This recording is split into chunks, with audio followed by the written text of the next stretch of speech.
Good morning, everybody. Good morning to all of our friends on Facebook. We're coming to you live from Congregation Brith Shalom, where we meet every Sunday morning at 11 a.m. You're welcome to join us. Very, very interesting that these couple of weeks that we're reading the Torah portion from Shemot, Va'era, Bo, which is this coming week, Vishalach, we have the 10 plagues, we have the Exodus from Egypt, we have all these incredible stories that we've heard about our entire lives. I just want to point out one particular piece that's really, I think, critical for us to internalize today in 2017. What was the problem with us being in Egypt? I mean, what was the big deal? I mean, after all, we did get fed, right? We got food, we got drinks, we got a place to sleep in. Okay, so we had to work very hard, and we were working, endlessly for this Pharaoh. But at the end of the day, we survived and we sustained ourselves as a people. We remained a people. So our sages tell us that one of the big dangers of slavery is that you don't have your own opinion anymore.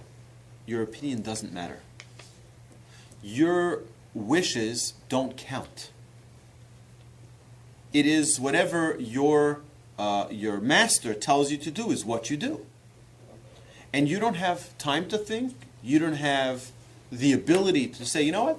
Well, I think it should be like this. Well, I don't care what you think. You're my slave. Now go do what I told you to do. Right? When we serve God, we need to be doing it out of our own will. We don't serve God because, it means our service of God needs to be untethered. When we are a slave to another master, we can't be a proper slave to God. We can't be proper servants to God.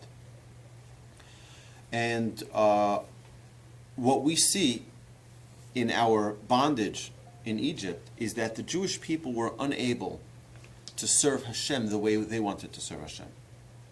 Why? Because they had another master. That other master was Pharaoh. He had a different idea of how we should spend our time. We want to spend our time in synagogue. He said, no, I'm sorry, you got to build another house. We wanted to spend our time lighting Shabbos candles. He says, I'm sorry, you can't do such a thing.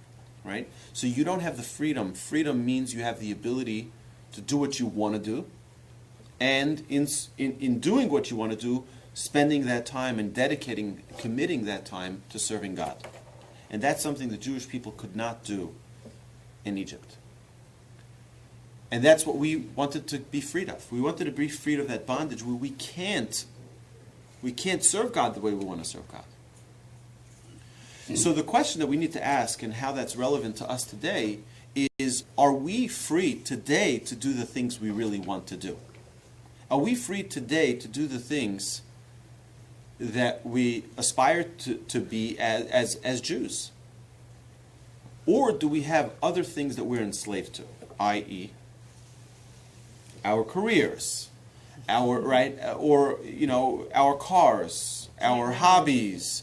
There are things that people get caught up with, so many things that, or our politics, that we get so caught up in it that we become subservient to it, as opposed to having our own freedoms, to choose to be God-fearing, to choose to be serving God.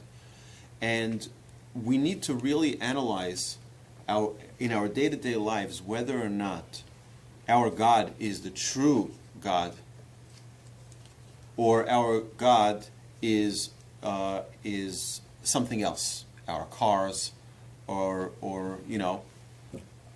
our fashion, and our homes. Are we really free to do the service of the Almighty? All right? So that is what we were trying to get freedom of to break away from all of those barriers, to break away from all of those other things, and focus on our commitment to the Almighty.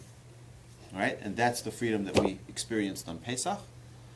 That's why we celebrate Pesach, is because that's when we broke away of those chains, and we allowed ourselves to serve God instead of serving others. All right, with that, we should have a fantastic week, everybody. And thank you for joining us. And you're welcome to join us at Congregation Brith Shalom at 11 o'clock every Sunday morning. Have a fantastic week.